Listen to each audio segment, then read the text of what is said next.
So this will be our last lecture for the class, and in today's class we're going to look at the fall of communism in the early 1990s and the end of the Cold War. So it's worth bearing in mind we obviously live in an age today where there's not many communist states left, but in the 1980s communism was still a significant influence on world politics. The Russian Revolution had offered a very distinct alternative to capitalism and to liberal democracy in the West. So for much of the 20th century, there was two world systems in operation, in some ways kind of diametrically opposed to one another, but which offered people, at least in theory, the idea that there's a choice between System A and System B. So in that sense, the Russian Revolution was very important in that it unleashed communism in the wider world. It eventually spread to other parts of the world as well. And for much of the 20th century, what we have is these two systems kind of engaging one another, kind of struggling with one another, and with people in both countries kind of pointing to the other as an example of either what they would like to see or what they would not like to see in their own nations. To some, communism and the rise of the Soviet Union showed how society could be radically improved, how, at least in theory, a nation could be established where the interests of the ordinary working class people or the ordinary poor people were given priority as opposed to the wealthy people in society. Other people looked to the Soviet Union as evidence of how badly wrong society could go and all the ugly things that could develop as a result as well. Particularly after the death of Stalin, and once some of the reality of what was going on in the Soviet Union became better known and better understood in the West, and could no longer simply be dismissed as Western propaganda, Western anti-Soviet propaganda. So by 1980, two of the world's largest countries, the Soviet Union and China, as well as several smaller countries, in particular the countries of Eastern Europe, were governed according to communism. And the map I have here on the screen shows the political division of the world as it was kind of broadly imagined in 1980. The area in green is what we call the First World. That's mostly the Western nations of Western Europe and the United States, and also we have Australia and Japan. In that sense, the First World, what does it mean to be First World? We often today kind of associate First World with wealth, and that's not necessarily unfair, but it was also the idea these were countries that were liberal, democratic, free market societies. That was the First World. What was the Second World? That was the world of communism. That was the era in yellow here on the map, where communism was the dominant political ideology. And this is also where we get the rise of the Third World. Oftentimes when we use the Third World, we use it to mean areas we associate with poverty. And if you look at the map here, you see some parts of the world. I mean, sometimes we associate parts of South America with poverty, certainly parts of Africa, and part of the Asian, the Indian subcontinent as well. But it wasn't initially a designation of wealth status as it was to the idea these were countries that, broadly speaking, were not politically aligned very closely with either the communist states or the Western liberal democratic states.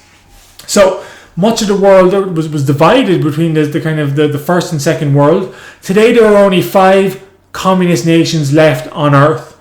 Do you think you know what they are? So China is the obvious one. Cuba, most of you would probably remember. Vietnam is still a communist state. North Korea is probably another obvious one. And then what's the 5th one? It's Laos, which obviously is to the west of Vietnam in Southeast Asia as well. So today, communism really only survives, apart from China, in a couple of small countries, and really apart from Southeast Asia, kind of nowhere else apart from Cuba. But in the 1980s, it was a very large ideology that had control over a considerable part of the world. I mean, you can see it here on the map. A large part of the Eurasian continent was under communist control. However, within a decade, communism had collapsed across Europe and lost much of its credibility. So we get a very, very sudden collapse. I mean, it's you guys live in a post-communist world. Most of you were born after the fall of communism in Europe, and it looks like a very much something in the past. But it's worth bearing in mind just how rapid the decline of communism was. So what I meant to say, I guess, for a lot of you, it looks like the fall of communism was always inevitable. But really, even until the late 1980s, no one predicted that communism would crumble quite as quickly as it did in Eastern Europe, and that's what we're going to look at in today's class. That also ushered in capitalism and democracy for Russia, for the former Soviet Union, for the Eastern European countries as well. Although actually at times that brought its own problems. It certainly did not lead to an immediate improvement in the lives of people, and in many ways it led to some increased hardships as well. So why does the Soviet Union collapse? Why does communism collapse in Eastern Europe? And those two are related. I mean, communism collapses first in Eastern Europe, but it collapses because the Soviet Union itself is under significant pressure. Why is it under pressure? Well, I mentioned in the previous lecture, in 1978, a communist government had been established in Afghanistan. This had been rejected by a variety of Islamic groups within Afghanistan, who had then begun to rebel against communist control. And as a result, in late 1979, the Soviet Union sent its army into Afghanistan to try and suppress the rebellion there and try and support the communist government. And what they found is that Afghanistan, as nations before and since have learned, is a very difficult place for a military force to operate. The British had invaded Afghanistan a couple of times in the 19th century and at times suffered some heavy defeats there. Obviously, you're familiar with the United States' engagement with Afghanistan since 2001, an engagement that, to all intents and purposes, has not been able to fully withdraw from yet either. America's involvement in Afghanistan is still obviously a very expensive commitment on the part of the United States, and it certainly was a very expensive commitment for the Soviet Union, one whose economy was not really built to kind of stand up, or at least to provide sufficient resources for the extensive conflict that it found itself in Afghanistan.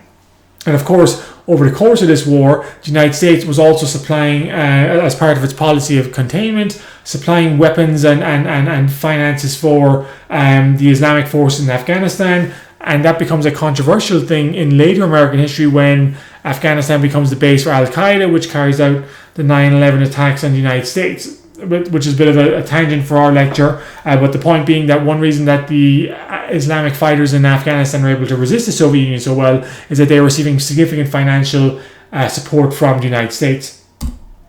The Soviet economy in general also suffered. I mean, there was a general downturn in the world economy in the early 1980s that affected the Soviet Union as well, which was very dependent on its exports. But the economy itself was really starting to age. I mean, it was a centrally planned, industry-heavy focused economy at a time when the world economy was moving towards a greater emphasis on consumer goods. On top of that, by the nature of the fact of being a centrally planned economy, there wasn't really a great deal of innovation or economic advancement in the Soviet Union. And one of the criticisms of the communist system, of course, is that because you can't make essentially as much money as you want in a communist system, because the state takes most of the profit you make from any business venture, there's not really much incentive to innovate or change and to try and create economically competitive products on a world market. Leonid Brezhnev was still the Soviet Union leader in the early 1980s. He died in 1982, was replaced by a couple of short-term Soviet leaders as well.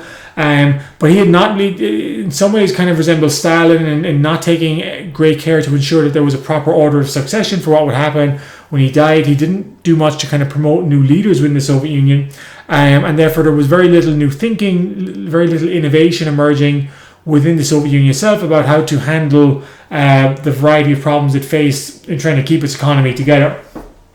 And on top of that, the United States government had become more aggressive in its attitude towards the Soviet Union as well. Ronald Reagan was elected president in 1980. I mentioned in the previous lecture, he was elected on the basis that he wanted to confront the Soviet Union, wanted to take steps to weaken the Soviet Union and to force it to...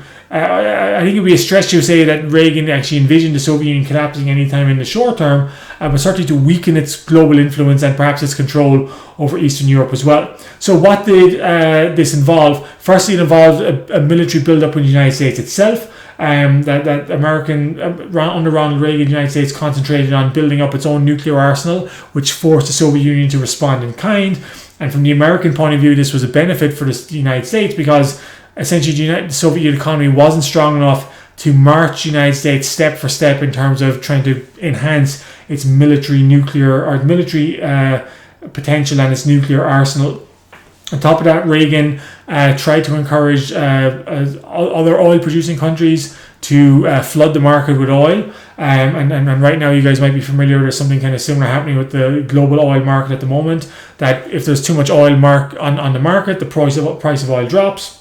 basic supply and demand, but he did so in a way that this would tactically hurt the Soviet Union, because the Soviet Union was a major exporter of oil, and if the price of oil fell, that meant that the income for oil for the Soviet Union would decrease, and that this would put further pressure on the Soviet economy as well. So the main point, we're going to look more at some of the political developments that take place in Eastern Europe and the Soviet Union, but the political collapse of the Soviet Union is kind of predicated upon the initial economic difficulties it was suffering over the course of the 1980s.